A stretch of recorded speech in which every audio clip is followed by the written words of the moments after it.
kabarnya? Semoga dalam keadaan sehat ya. Kita mau memulai kebaktian kita pada hari Minggu ini dengan bernyanyi dengan judul Hari Ini Kurasa Bahagia.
Mari kita berdoa.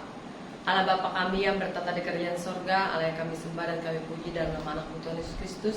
Kembali Tuhan kami mengucap syukur kehadirat-Mu atas segala penyertaan kepada kami Tuhan. Tuhan kami ingin memulai kebaktian kami, sertai kebaktian kami dari awal pertengahan sampai akhirnya, sehingga apa yang kami lakukan dan kerjakan untuk memuji dan memuliakan nama-Mu.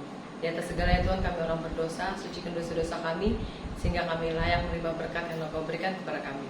Dalam nama anak Tuhan Yesus Kristus, kami berdoa mengucap syukur. Amin.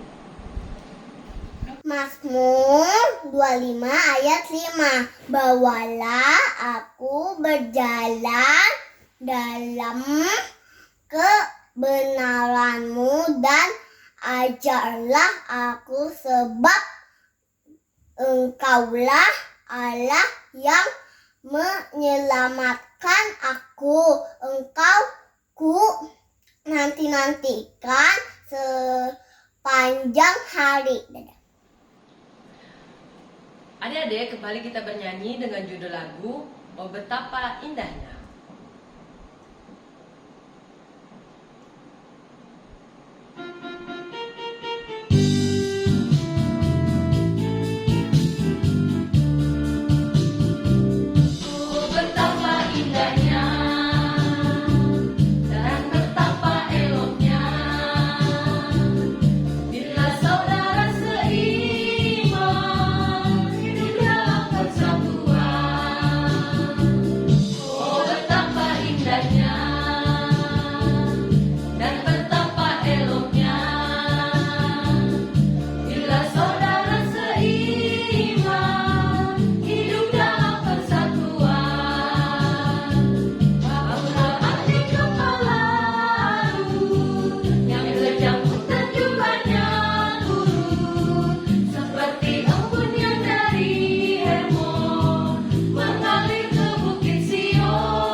Sama Kak Rosa. Sebelum mendengarkan cerita yang akan Kak Rosa bawain, kita berdoa dulu ya. Lipat tangannya, tutup matanya.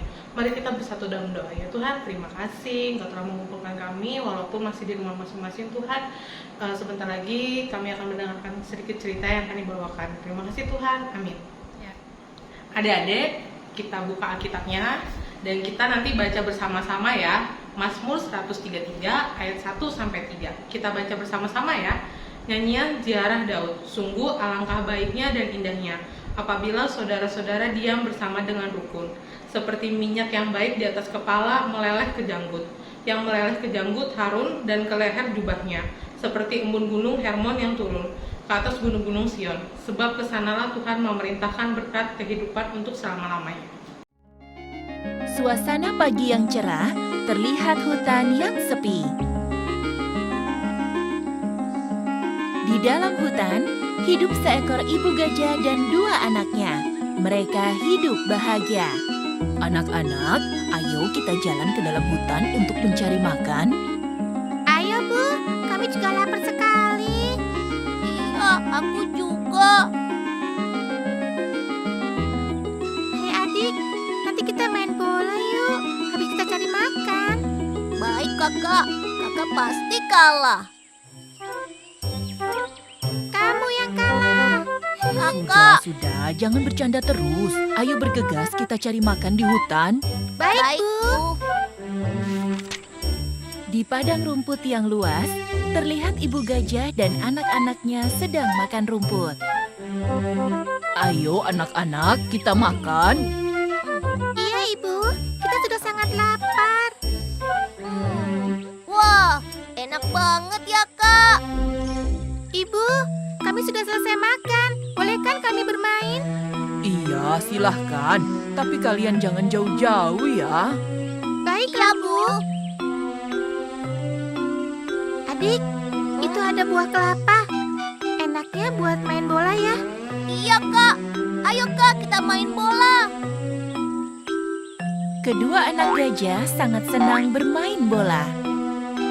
Tiba-tiba, kedua anak gajah itu berebut buah kelapa. Sini buah kelapanya. Kan gilirannya aku. Masa sih? Aku kan baru sebentar megangnya. Anakku, sudah kalian jangan bertengkar. Tidak sengaja, Kancil mendengar suara ibu dan anak-anak gajah tersebut. Hai kalian, sudah jangan bertengkar, berebut buah kelapanya. Nanti kakak lagi asik nih. Kan sini nggak buah kelapanya? Lalu anak gajah itu menendang buah kelapanya ke arah sungai. Tuh kan, jadinya ke sungai deh.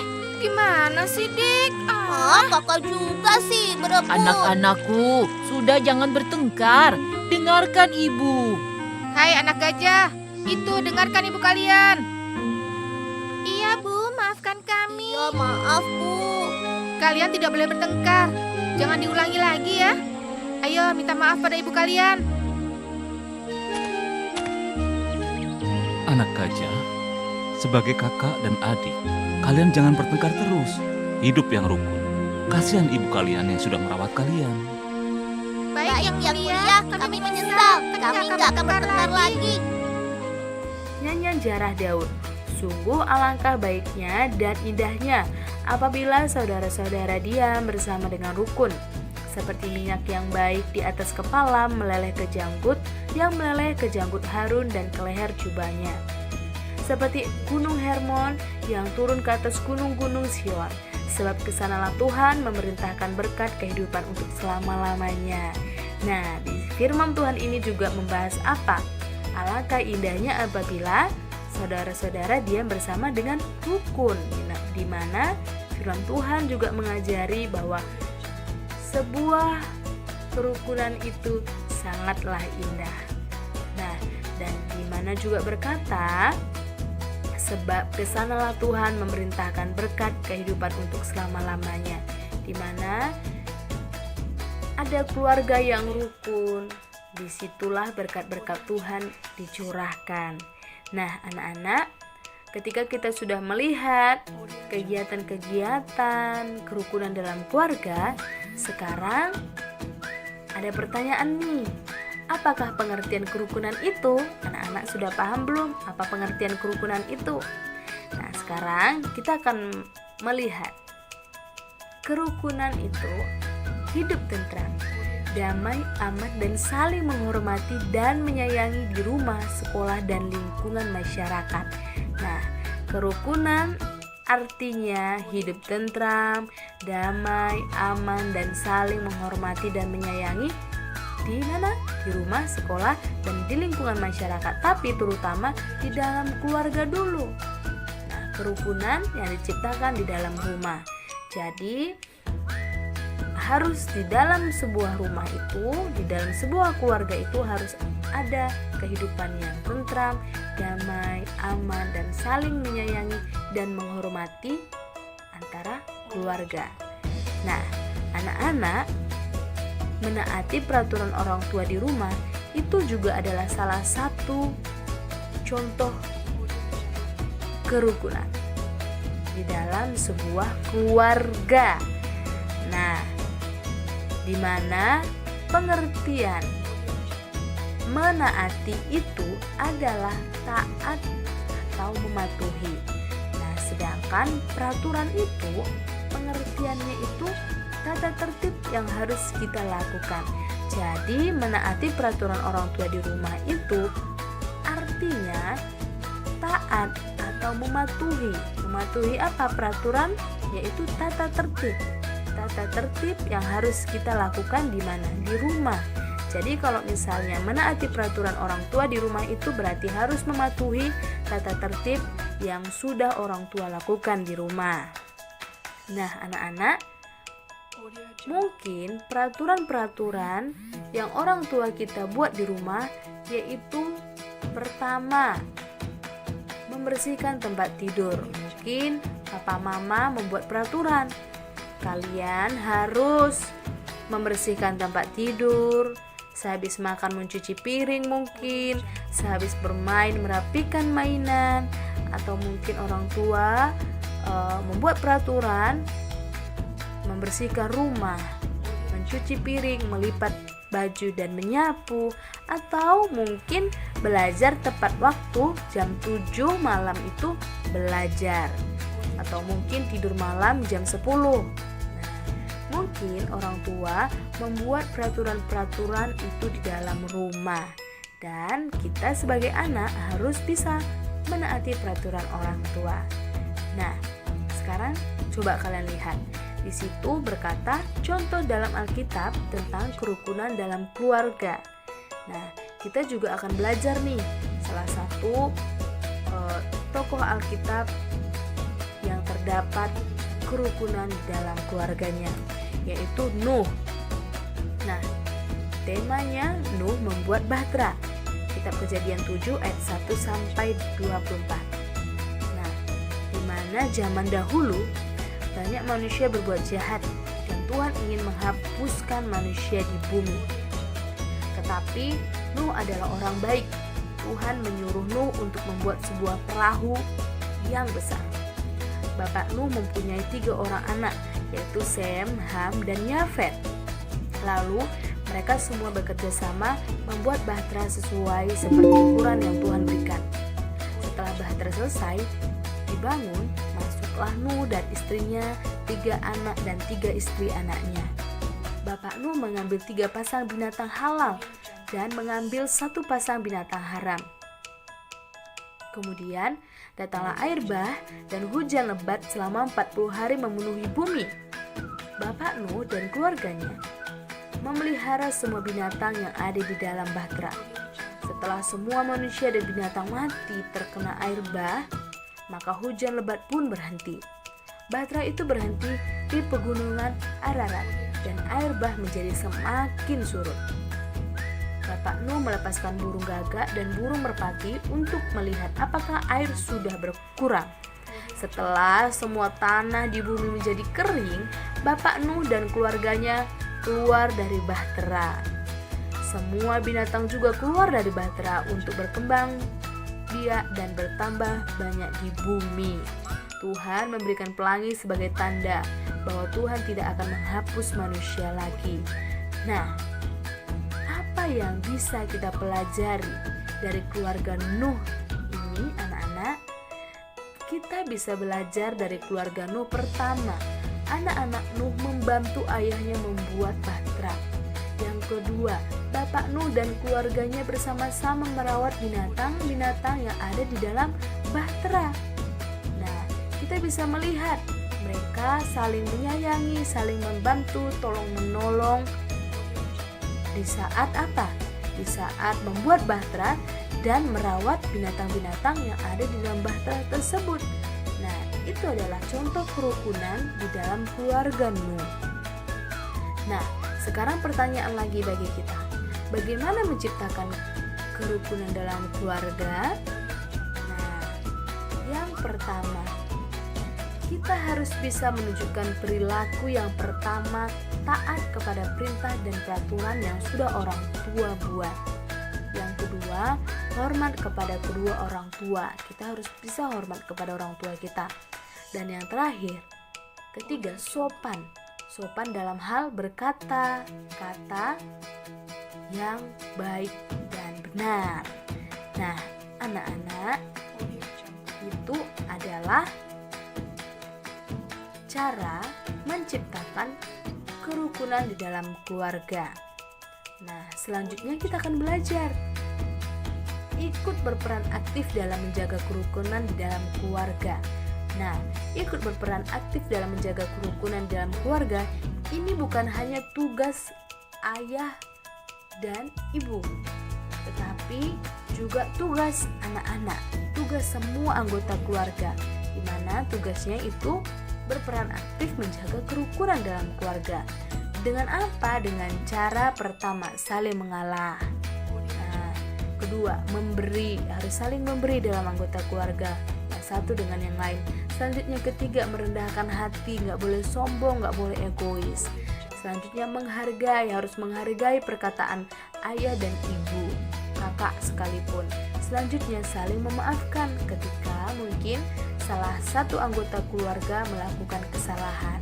Kita harus bisa saling memaafkan, dan kita harus bisa sebagai anak-anak Tuhan menjaga kerukunan di keluarga itu. Nah, sekarang kesimpulan dari semua pembelajaran kita. Kerukunan dalam keluarga dapat dibangun dengan sering melakukan kegiatan keluarga bersama-sama. Misalnya mengadakan kebaktian keluarga, membersihkan rumah bersama-sama, menonton TV, makan bersama, piknik bersama keluarga. Kerukunan dalam keluarga dapat diupayakan dengan cara saling memberi, merendahkan hati, menghargai, dan saling memaafkan ketika ada anggota keluarga yang salah. Adik-adik, karena telah mendengarkan cerita yang tadi telah dibawakan, sekarang kita berdoa dulu ya sebelum kita bernyanyi kembali. Lipat tangannya, tutup matanya. Ya Tuhan, terima kasih kami telah mendengarkan sedikit cerita yang telah Kak Rosa bawakan. Tuhan, semoga adik-adik bisa menerima dan bisa menjalani di kehidupan adik-adik semua. Tuhan sertai kami selalu. Semoga COVID ini segera berakhir dan kami berkumpul di gereja bersama-sama memuliakan nama-Mu. Terima kasih Tuhan, amin.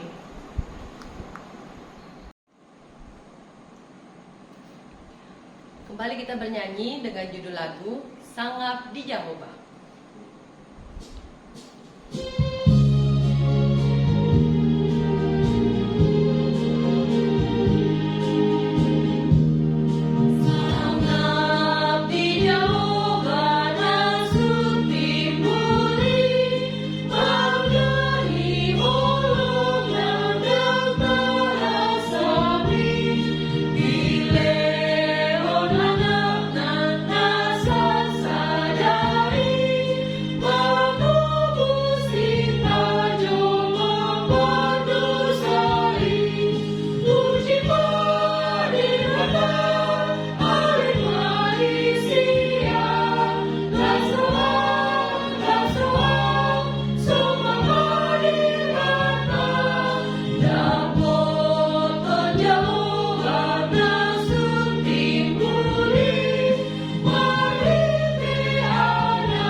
Adik-adik, kita mengucapkan doa Bapa kami. Bapa kami yang di surga, dikuduskanlah nama-Mu, datanglah kerajaan-Mu, jadilah kehendak-Mu di bumi seperti di surga. Berilah kami pada hari ini makanan kami yang secukupnya, dan ampunilah kami akan kesalahan kami, seperti kami juga mengampuni orang yang bersalah pada kami. Dan janganlah membawa kami ke dalam pencobaan, tetapi lepaskanlah kami daripada yang jahat, karena Engkau yang punya kerajaan dan kuasa dan kemuliaan sampai selama-lamanya.